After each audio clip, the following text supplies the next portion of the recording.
The Pope is on vacation, or he was. He actually extended his vacation to ending today. He has returned to the Roman Curia, at least for the time being. So we'll go briefly touch on this because the work he was doing during his vacation is actually directly related to the things we'll talk about today. So go to America Magazine, very friendly to the order of things in Rome these days, with the headline, Pope Leo just extended his vacation. What do popes do to relax? Now, they make this sound like he really extended it by a lot. Now, for normal people, if you were to take a vacation and then just extend it for a couple of days, that would be a kind of a big deal. Your employer might have something to say about that. But as a general thing, here are the details of this. I saw people make a big deal of this, and I don't know why. So this does relate to what we'll be talking about today, which is the confirmation from another modernist bishop that the Pope is going to continue Francis's reforms of the church, which is just fantastic. Note my dripping sarcasm. Here are the details of this vacation, though. Quote, Pope Leo XIV has extended his vacation at Castel Gandolfo by 2 days, now leaving July 22nd, yesterday, rather than July 20th, Vatican spokesman Matteo Bruni confirmed in a statement to reporters on Sunday. He will return August 15th to the 17th to Castel Gandolfo for the Italian holiday of Ferragosto. His first vacation has, like Francis's so-called summer holidays in Rome, been a working vacation. Since his vacation began on July 6th, he has celebrated an outdoor Mass for the care of creation, celebrated Mass at an Italian police station, and then visited a Poor Clares monastery nearby, spoke with young people at the Castel Gandolfo parish, met a U.S. Catholic Orthodox dialogue group, and had a phone call with Israeli Prime Minister Benjamin Netanyahu. So yes, working day, working vacation. Fine. One of the things he's working on, though, besides a papal encyclical, which when that comes out, we'll talk about it here, he's also talking about and working on who he will be appointing to the positions in the Roman Curia. And you're going to hear what some of the focuses on that are here from these two pieces I have for you here. So go here to the Tablet, which used to be a great newspaper out of the UK, and then it became like a modernist rag. So there you have it. But the headline is Pope Leo XIV to move forward with Vatican reforms, says Cardinal. Now, the Cardinal is Cardinal Nichols. For those of you who are familiar with the hierarchy of the church in the United Kingdom, you'll know that Nichols is not one of the best ones. Pope Leo will announce reforms to the Roman Curia in the autumn. Archbishop of Westminster, Cardinal Vincent Nichols, has predicted, saying that one of the reasons the Pope was elected was that he knew the church's administration from the inside. And I think there's a lot more to why he was chosen than that, and we'll turn to another cardinal for a lot of that as well. And a lot of the reasons he was chosen were ones that make sense. Not only did he know the Roman Curia, he was also a missionary priest. He was a missionary bishop. And in this day and age, practically all of the former countries of Christendom are, well, missionary territory again. So on paper, those all are great reasons for someone to become pope. If they believed if they, wanted to focus the church on spreading the gospel and converting countries to Christ. But that's not where we are in the post-Vatican II church. But here we have the details of this article. It's fairly short, as you can see. Pope Leo will announce reforms to the Roman Curia in the autumn, Archbishop of Westminster, Cardinal Vincent Nichols, has predicted, saying that one of the reasons the Pope was elected was that he knew the church's administration from the inside. And according to the Cardinal, discussions among cardinals at the time of the Pope's election in May focused on the continuing problems of the Curia. Cardinal Nichols made his remarks after giving the St. George's House annual lecture in St. George's Chapel, Windsor, last week. Addressing an invited audience, which included the Princess Royal, he talked about the need for hope, the place of religion in a secular society, and encouraging signs of young people's growing interest in the Catholic faith, which he called a response to the spiritual side of our human nature. But it was his answers to questions after his lecture that gripped the audience, particularly his remarks about his involvement in both the conclave that elected Pope Leo, the film Conclave that was released shortly before the death of Pope Francis. I'm going to pause here. I'm not going to go over what he said here about the movie Conclave. The short version is he said the movie is accurate in terms of the kinds of issues they wrestle with, but the drama between the cardinals shown in that movie was cartoonish, he said. Fair enough. Cardinal Nichols, who was one of 133 cardinal electors who chose Cardinal Robert Prevost to be the next pope, said that the general congregations held with both the cardinal electors and the cardinals too old to vote highlighted the qualities they believed the next pope needed, and Prevost clearly had them all. They believed the successor to the throne of Peter needed to evangelize, and Prevost was a member of a missionary order. He needed intellectual ability. Prevost was a scholar, that he needed to be aware of the world's needs. And Prevost, as leader of his own Augustinian order, twice had traveled the world. That he was a pastoral leader. He had been bishop of a poor diocese, and he had curial experience. He'd been prefect for the dicastery of bishops from 2023. I do think nobody else had all the experience, he told the audience, so that is why the voting in the conclave did not take long, referring to Pope Leo being elected on the second day of the conclave and reaching the two-thirds majority required for election on the fourth ballot. A lot of our discussion was about addressing the Curia. Vatican watchers will be keen to see whether Leo in his own reforms follows in the footsteps of Pope Francis, who was elected in 2013 with a clear mandate to reform the Curia. The Curia being essentially the governing structure, the bureaucracy of Rome. This has been a problem for decades, maybe longer than decades. And a lot of it has to do with the Lavender Group and the control of the Curia by Jesuits, with a lot of overlap between those two groups.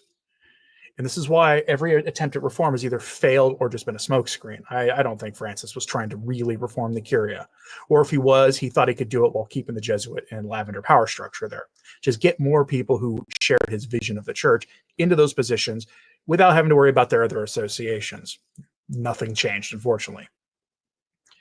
9 years after taking office, Francis released the Apostolic Constitution Predicate Evangelium, or Preach the Gospel, that replaced John Paul II's 1988 Constitution, Pastor Bonus, and reorganized the Curia to highlight its role in promoting the church as a community of missionary disciples, sharing the gospel and caring for all those in need. And that document there, we went over that when it was released, and since then it has resulted in a lot of laity being given positions of governance in the hierarchy that had never been done before, including women.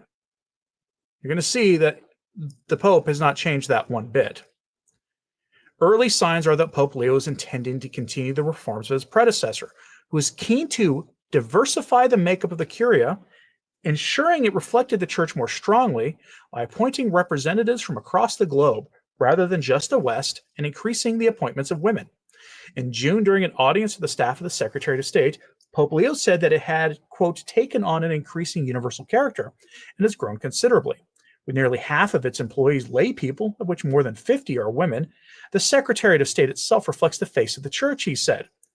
Again, the Secretary of State, that's one of the most corrupt offices in the Vatican right now. Cardinal Pietro Parolin, who many people thought would be the next pope, is the one whose office that is. That's the office that was in charge of the deal with China. Just throwing this one out there, folks. I would suggest people don't take that it reflects the face of the church as a good thing. What could all of this look like? I will expect Leo to make a handful of good picks for the Roman Curia and a handful of pretty bad ones as well.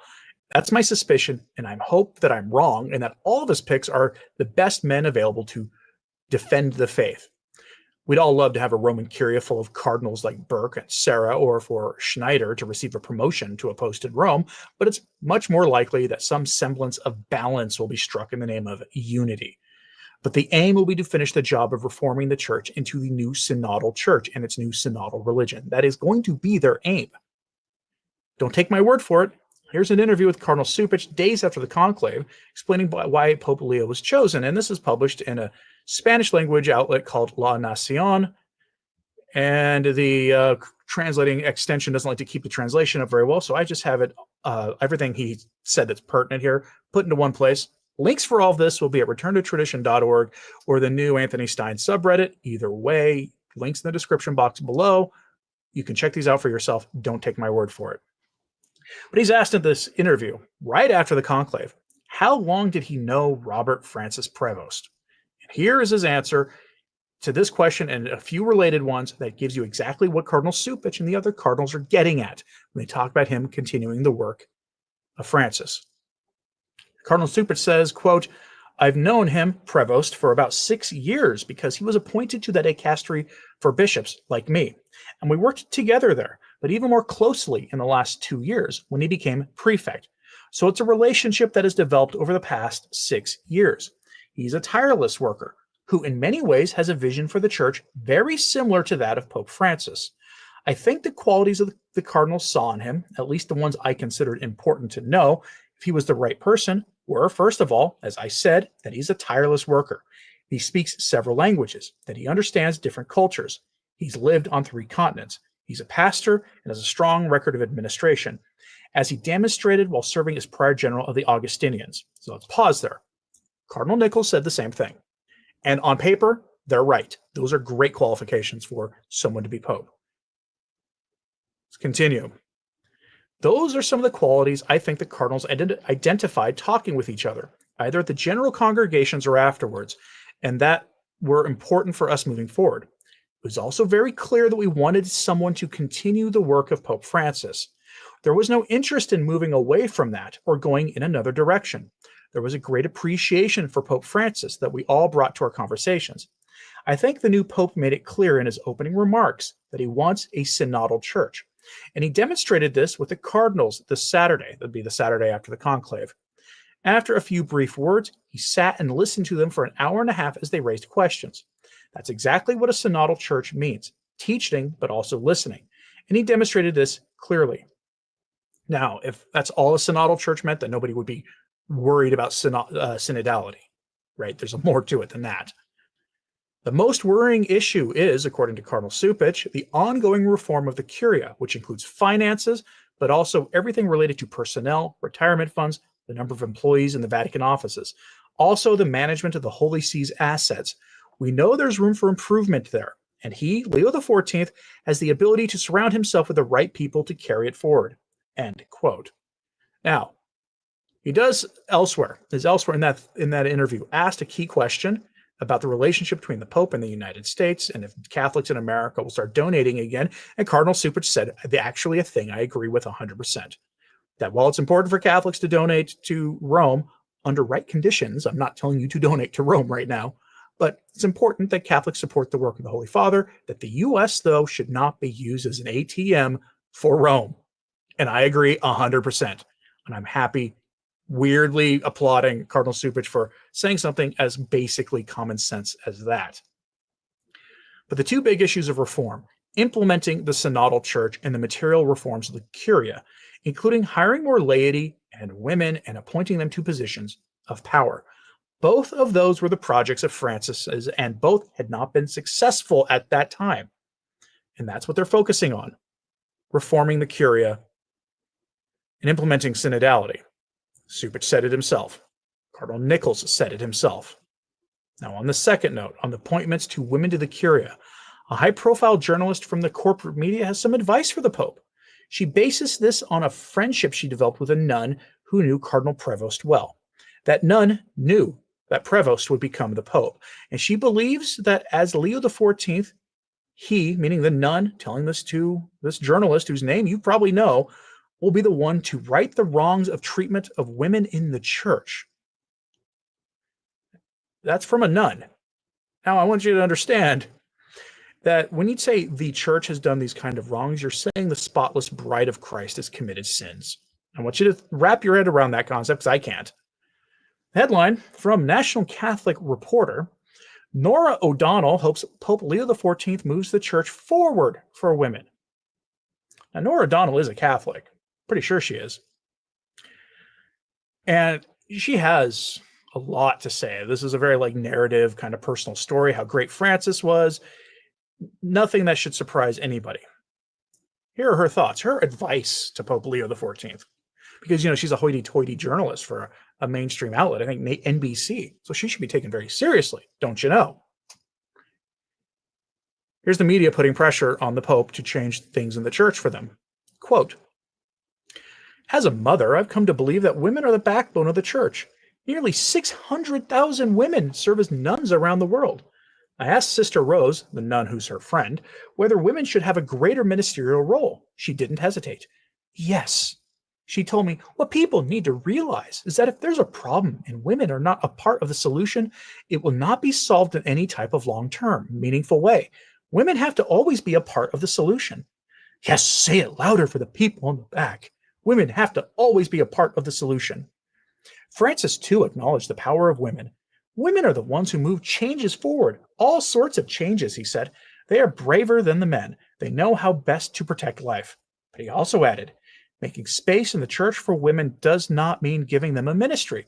While Francis shattered some glass ceilings at the Vatican, appointing more women to positions of power than any people before him, let's pause here, righting the wrongs done to women in the church means here is being framed in the language of power.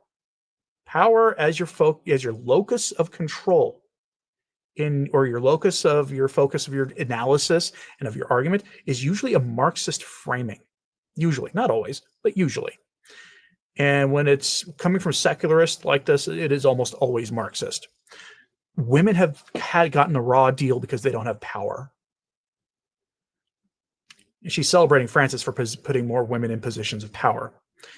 He remained unequivocal that women could not be ordained. Sister Rose believes Francis brought the church closer than ever to truly elevating women. But the question lingered, who would take the work further? She had an answer. Cardinal Robert Prevost, a quiet dark horse candidate to be the next leader of the Catholic Church. Days later, the world watched as we broadcast live on television as he was elected Pope Leo XIV, the Vatican's first pope from the U.S. We rushed back to Sister Rose to ask how she saw it coming when so few did. Not even many of the Vegas odds makers considered it a possibility. I actually cannot explain it, she said with a smile, but she stood by her conviction that Leo XIV would open more doors for women. And his first curial appointment, the pontiff named Sister Tiziana Merletti, a member of the Franciscan Sisters of the Poor, as secretary of the Dicastery of Apostolic Life. She now serves under Consolata missionary Sister Simona Brambilla, the Vatican's first female prefect appointed by Francis. When there's a new pope, the same question returns. Will the church change or stay the course? We asked that question to one of the conclave's few Jesuit electors, Canadian Cardinal Michael Czerny. His answer changed my entire perspective. The choice is not between continuity and change, he said. The choice is to go forward, and that includes both continuity and change. And that is progressive framing. Ladies and gentlemen, that is what that is. This is a progressive worldview here. Now we wait and we watch to see how Leo XIV goes forward with both continuity and change. There's hope he will continue Francis's legacy of humility and inclusion, hope that he embraces the voices of women. I believe Sister Rose said it best. We don't know what the future holds, but I just want women to be included and to be part of the solutions to the problems in the church and to be listened to. End quote. I got a great way to move the church forward if that's what you're wanting for reforms. You got to listen to the voice of the Holy Spirit, which you can do through prayer and fasting, frequent use of the sacraments, and repenting. If that's what the church needs right now, which it does, clearly, then that's how you get your reforms. You don't get it by using secular political power frameworks of analysis and then imposing that on the church in the name of some phantom thing called synodality. Now, you hear there one argument. Reform is the key driving factor in the church today, it seems, and it has been for some time. And this reform really reflects this weird dynamic where the church is communicating to the world in a way that isn't exactly chastising the world for going off the deep end of sin, for embracing wicked ideologies and all the rest of it. Instead, it's usually parroting the language of the secular authorities, dressing it up in the language of the gospel, and then chastising people who, especially Catholics, who take a particularly unpleasant brand of politics in the eyes of the people running the church. Typically, these would be right-wing groups. Even though when you look at the church's Catholic social teaching, it's not neatly left-wing or right-wing, but we'll just say progressive groups typically don't like the church's actions in the civil sphere until the last few decades. Then they suddenly thought it was pretty cool. But before that, we were considered retrograde and right-wing and all the rest of it as Catholics, not just in America, but across the West broadly. Something changed. And you end up getting weird stories like this one. And it's where your bishops start acting like political actors, participating in elections, secular elections, and telling Catholics how to vote.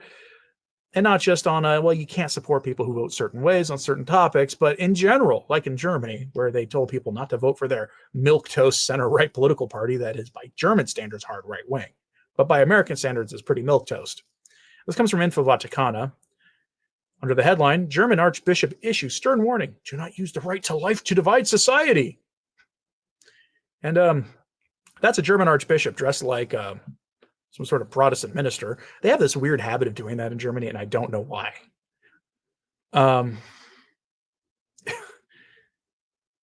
The German bishops there have not recovered from the winning of that election by Conservative Party. They have not recovered from it. They were telling people to excommunicate members of that party. They were doing all sorts of wild stuff before that election. And then the people voted for them anyway. And now they're chastising the political leaders for objecting to the sacrifice to Moloch and doing it in a way that's overt, which some people in Germany don't like. And that is what they're chastising them for. It's amazing. And he does it in ways where there's a lot of truth to what he's saying. It's how modernists work, is they dress their errors up in truth. Here are the details. Archbishop Udo Benz, recently appointed to head the Archdiocese of Paderborn, has sparked controversy in Germany by stating that the defense of the right to life should not deliberately exacerbate social tensions. The statements were published on the Archdiocese's official website amid the scandal surrounding Volker Borosius Gustav's nomination to the Constitutional Court. This is a scandal in Germany about a nomination of essentially a Supreme Court justice. As Americans, we should all be very familiar with that. According to Benz, anyone who, quote, instrumentalizes this issue stops speaking out in favor of life and begins speaking out only against others. The prelate referred to observations from, quote, independent sources that indicate that, quote, right-wing populist forces critical of democracy are exacerbating the public debate around the sacrifice to Moloch. Controversy that prompted the Archbishop's intervention began when the Frankfurter Allgemeine Zeitung newspaper described the would-be justice's statements in favor of decriminalizing the sacrifice to Moloch as highly problematic. The jurist was nominated by sectors of the Bundestag, including CDU and CSU figures such as Jan Spahn and Chancellor Friedrich Merz. Following the controversy, 4 German bishops publicly expressed their concern: Cardinal Rainier Marie Welke, Bishop Helmut Deser, Stefan Oster, and Rudolf Wolderholzer. Those are 4 of your better bishops in Germany. Pressure from conservative and Christian sectors forced the postponement of the parliamentary vote, originally scheduled for July 11th. In a statement, Bishop Benz emphasized that the right to exist is a supreme good, but not a simple one, especially in the fragile stages of life's beginning and end. He affirmed that taking this issue seriously requires personal, political, legal, and pastoral commitments. He also rejected the idea that the defense of life is a cause to, quote, exclusive to certain social groups or a conservative stance. In his view, the expression of humane and supportive society.